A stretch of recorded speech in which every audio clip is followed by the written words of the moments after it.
과제명 작성하는 거는, 요거 좀 상세하게 작성해 주셨으면 좋겠습니다. 과제명 적을 때 어떤 용도, 그 다음에 누구를 대상으로 하는지 이런 부분들이 자세히 나타나 있으면 좋습니다.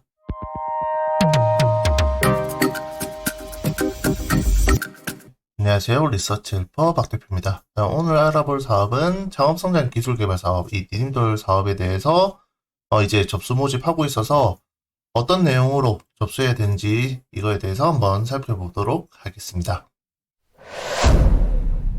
예, 먼저 이 SM테크, 그 중소기업 기술개발 사업 종합관리 시스템에 들어가 보면 이렇게 사업 공고에 대해서 나타나 있습니다. 우리가 봐야 될 거는 이 지역에 따라서 어디로 신청하느냐가 달라집니다. 강원도 지역이면 강원도, 경남 지역이면 경남, 광주 지역이면 광주 이렇게 들어가서 신청을 해야 된다는 거고 저희 과제 접수 기간은 2월 6일까지로 나타나 있습니다. 그래서 들어가서 보면 예, 이렇게 클릭해서 들어와 보면 이 경남 지역 창업 허브 연계 그래서 요 디딤돌 요 접수 예정으로 되어 있죠. 여기에 들어가서 보시면 되고요. 관련된 첨부 파일들 확인해 주시면 됩니다. 그래서 여기 있는 주의사항들 요 내용들 확인해 주시고 그 다음에 이 필수 서류인 창업기업 확인서는 이 창업기업 확인 시스템에서 이 신청 가능하고 발급 가능하다. 이런 부분들 참고해 주시면 될 것 같습니다. 공고문은 지난번에 한번 봤기 때문에 이 중소기업 기술개발 지원사업 연구개발 계획서 이 내용을 살펴보면서 어떻게 작성해야 되는지 요거 한번 보도록 할게요. 과제명 작성하는 거는 요거 좀 상세하게 작성해 주셨으면 좋겠습니다. 과제명 적을 때 어떤 용도, 그 다음에 누구를 대상으로 하는지 이런 부분들이 자세히 나타나 있으면 좋습니다. 그 다음에 나머지 이런 내용들은 요약해서 쓴다는 거기 때문에 다른 내용들 다 쓰고 나중에 작성하셔도 됩니다. 자가진단 내용은 여기 해당이 있는지 없는지 체크해 주시면 되고 혹시라도 문제가 있으면 사실 신청 안 하면 되기 때문에 그 전 사전 작업이라고 생각해 주시면 되겠습니다. 자, 여기서부터 이제 사업계획서 작성하는 부분인데 일단 우리 기술개발 목표 어떤 제품을 만들어낼 건지 그 다음에 최종 결과물이 뭔지 이거에 대해서 작성해 주시면 좋습니다.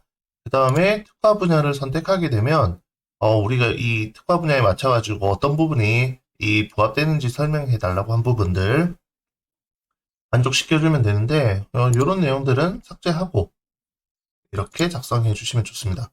그래서 이런 페이지들 뭐 우리 쓰다 보면 계속해서 쭉 넘어갈 수도 있잖아요. 그래서 이렇게 넘어가게 되는데 이렇게 되면 이제 글자가 안 이뻐지는 이런 상황들이 생기기 때문에 이렇게 안 맞아집니다. 네, 이런 상황에서 여기 마우스 뒤에 거를 눌러서 이제 개체 속성을 클릭하게 됩니다.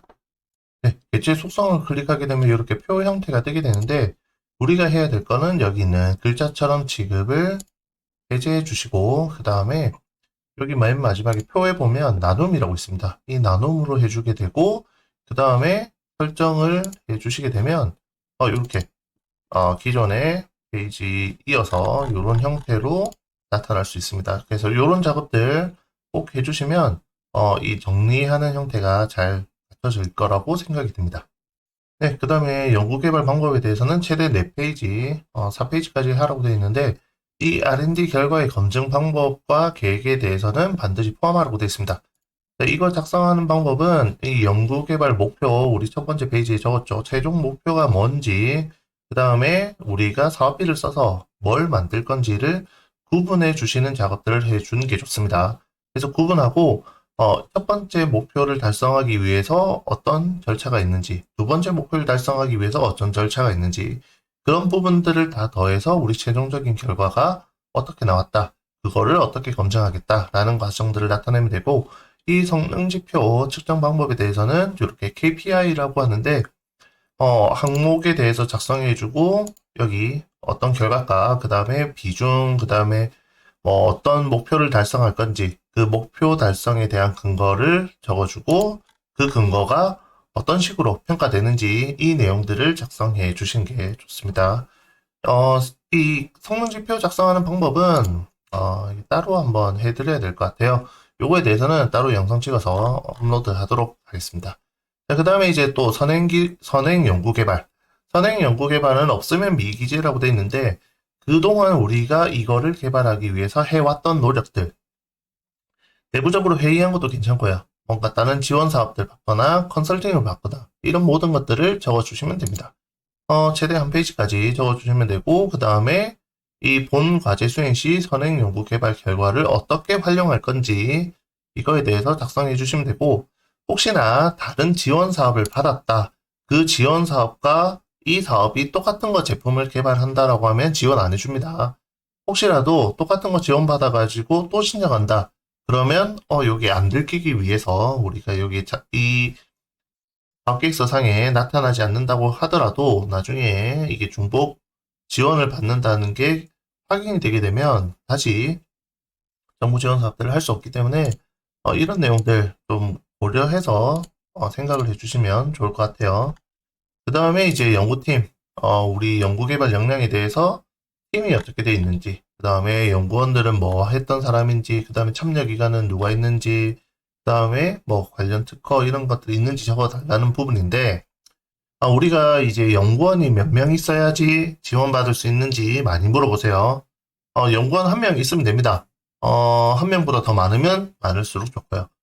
보졸이라도 지원받을 수 있냐라고 하면, 보졸이라도 지원받을 수 있습니다. 다만, 우리가 연구를 하는 거를 하기 위해서 그동안 어떤 이력들이 있는지를 보게 됩니다. 다른 과제 수행 이력이 많고, 그 다음에 관련 연구 개발하는 쪽으로 지금 계속해서 경력을 쌓아왔다라고 하면 사실 지원받을 수 있겠죠. 근데 우리가 현장에서 일하시는 분들, 그 다음에 이 연구 개발하고 전혀 상관없는 전공이다 또는 학력이 낮다라고 했을 때는 지원받을 가능성이 점점 떨어집니다. 이걸로 약점으로 공격당할 수도 있고요. 그렇기 때문에 연구원에 대한 부분들 뭐 일반적으로 얘기 드리자면 그냥 그 학사 졸업하신 분이 어느 정도 경력이 있고 그다음에 관련 과제 이력이 있으면 제일 좋습니다. 제일 좋은데 그게 안 될 경우에는 이 관련된 일을 할 수 있는 사람이다 라는 부분들을 잘 나타내 주시면 좋을 것 같아요. 그 다음에 기술개발 일정은 제대 2페이지인데 어떻게 만들 건지 최종 목표를 달성하기 위해서 어떻게 나타낸다 라는 부분들을 그 플로우 차트, 뭐 간트 차트 형태로 나타내 주셔도 되고 그 다음에 표현하고자 하는 방식대로 해주시면 됩니다.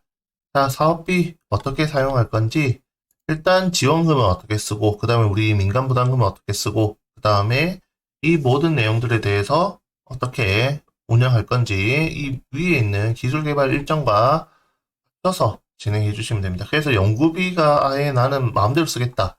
그 다음에 기술개발 일정하고 전혀 다르다라고 하면 이게 이 매칭이 안 되기 때문에 맨 처음에 우리가 목표를 달성하고자 했던 부분, 그 다음에 그 목표를 어떻게 만들어 갈 건지, 그 만들어가는 개발 일정이 나오고 그거에 따른 연구비 사용 계획이 나타나야 사업계획서가 잘 작성된 거라고 얘기해 줄 수 있습니다. 그 다음에 이제 나중에 이제 다 만들어지고 난 다음에 사업화 목표, 전략, 기대 효과 이런 부분들 작성해 주시면 되겠습니다. 요 사업계획서 내용에 대해서 한번 살펴봤는데요. 우리가 작년에도 이 창업성장 기술개발 사업들 어떻게 써야 되는지 그냥 풀 버전으로 제가 설명을 드리는 영상도 있습니다. 그 영상 보면서 참고해 주시면 좋을 것 같고 지금 사업계획서 양식이 다른가라고 하면 다르진 않습니다. 기존에 썼던 사업계획서 양식과 유사하다라고 볼 수 있는데 다만 지금 이제 이 절차가 달라졌다라는 부분이 제일 클 것 같아요. 그래서 우리가 R&D 사업들을 지금 요 사업계획서 양식대로 잘 작성해 주시고 이 작성된 내용을 가지고 신청하고 그 신청한 내용들을 우리가 1차 검증한 다음에 그 다음에 이제 2차 평가 받는다 라고 생각해 주시면 좋을 것 같습니다. 예, 사업비 금액이 줄어든 건 사실이긴 하지만 그래도 우리 지원 사업들이 필요하신 분들 그 다음에 연구개발하는데 돈이 많이 들기 때문에 이런 지원들이 필요하다라고 하시는 기업들은 요거 이번에 잘 신청하셔서 좋은 혜택 받을 수 있도록 하셨으면 좋겠습니다. 이상으로 리서치 헬퍼 박 대표였습니다.